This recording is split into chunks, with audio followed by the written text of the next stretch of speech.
매일 성경 승과 함께하는 말씀 묵상 2021년 7월 24일 오늘의 묵상을 시작합니다. 본문은 이사야 47장 1절부터 15절입니다. 처녀딸 바빌로나 내려와서 티끌에 앉아라. 바빌로니아야 보절을 잃었으니 땅에 주저앉아라. 너의 몸매가 유연하고 맵시가 있다고들 하였지만 이제는 아무도 그런 말을 하지 않을 것이다. 맷돌을 잡고 가루를 빻아라. 얼굴을 가린 너울을 벗고 치마를 걷어 올려 다리를 드러내고 강을 건너라. 알몸을 드러내고 내 부끄러운 곳까지도 드러내 보아라. 내가 복수할 터이니 어느 누구도 나를 막지 못할 것이다. 우리의 속량자는 그 이름이 만군의 주님, 이스라엘의 거룩하신 하나님이시다. 딸 바빌로니아야, 잠잠히 앉아있다가 어둠 속으로 사라져라. 사람들이 이제부터 너를 민족들의 여왕이라고 부르지 않을 것이다. 전에 내가 나의 백성에게 진노하여 나의 소유 나의 백성이 곤욕을 치르게 하고 그들을 내 손에 넘겼다. 그런데 내가 나의 백성을 가엾게 여기지 아니하고 노인에게도 무거운 멍에를 메웠다. 너는 언제까지나 내가 여왕으로 군림할 것이라고 믿고 이런 일들을 내 마음에 두지도 않았으며 이후에 일어날 일은 생각조차 하지 않았다. 그러나 방탕한 여인아, 이제 너는 이 말을 들어보아라.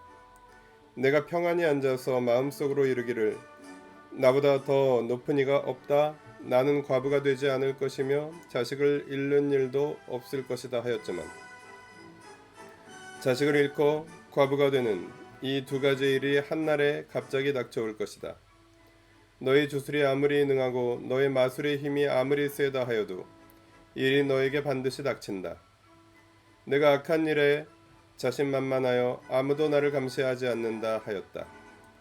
너의 지혜와 너의 지식이 너를 잘못된 길로 들어서게 하였고 너의 마음속으로 나보다 더 높은 이가 없다고 생각하게 하였다. 불행이 너에게 닥쳐와도 너의 점술이 그것을 막지 못할 것이며 너에게 재난이 덮쳐도 내가 거기에서 벗어나지 못할 것이다. 내가 생각하지도 못할 파멸이 순식간에 너에게 이를 것이다. 자, 내가 젊어서부터 부리던 마술과 여러가지 주술을 가지고 버티어 보아라. 혹시 그것들이 너에게 도움이 될지도 모르고 아니면 너의 대적들이 그것을 보고 너를 두려워할지도 모르지 않느냐. 너는 오히려 너의 많은 좋은 자들 때문에 지쳤다. 자, 하늘을 살핀다는 자들, 별을 보고서 점친다는 자들, 매달 초하루마다 너에게 닥쳐올 일을 알려준다는 자들, 그들을 일으켜서 너를 구원하라고 하여라. 보아라, 그들은 건불같이 되어서 불에 타고 말 것이다. 그 불은 빵이나 굽는 숯불이 아니고 손이나 따뜻하게 하는 화롯불도 아니다. 그 불은 너무나도 뜨거워서 그들 스스로를 그 불에서 구하여내지 못할 것이다. 바로 내가 애써서 공들였던 자들이 너에게 이렇게 되며 내가 젊었을 때부터 너와 거래하던 자들도 각자 뿔뿔이 도망칠 것이니 너를 구원할 자가 없을 것이다.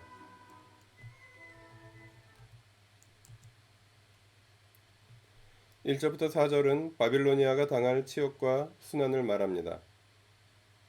5절부터 11절은 교만했던 바빌로니아의 추락을 말합니다. 12절부터 15절은 바빌로니아가 의지했던 마술과 주술의 허무함을 말합니다. 본문은 하나님께서 이스라엘을 구원하시기 위해 페르시아를 일으키실 때 바빌로니아가 당할 패배와 치욕을 예언합니다.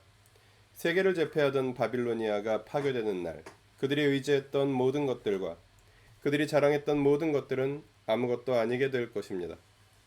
본문은 바빌로니아를 존귀하고 아름다운 여자에 비유하며 바빌로니아에 닥칠 패망과 몰락을 자식 잃은 과부에 비유하여 아무것도 의지할 것이 없게 될 것을 예언하고 그때 바빌로니아가 경험할 수치를 가장 천한 노예가 담당했던 맷돌 작업과 여자 노예가 몸을 드러내는 수치에 비유합니다.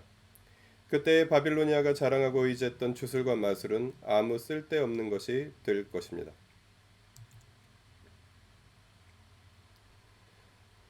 본문을 통해 무엇을 깨달을 수 있을까요?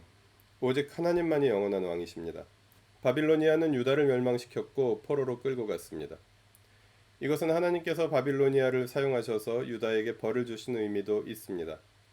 그러나 유다의 죄는 유다의 죄이고 바빌로니아의 죄는 또한 바빌로니아의 죄입니다. 세계를 제패하고 권력을 유지하는 과정에서 바빌로니아는 필연적으로 약한 자들을 짓밟는 죄를 저지를 수밖에 없었고 이제는 신흥 강자인 페르시아에 의해 짓밟히는 신세가 될 것이라고 본문은 말합니다. 세상에 영원한 지배자는 없습니다. 영원한 강자도 왕도 없습니다. 오직 하나님만이 영원한 왕이십니다. 본문을 어떻게 삶에 적용할까요? 바빌로니아만 멸망할 수 있는 것이 아닙니다.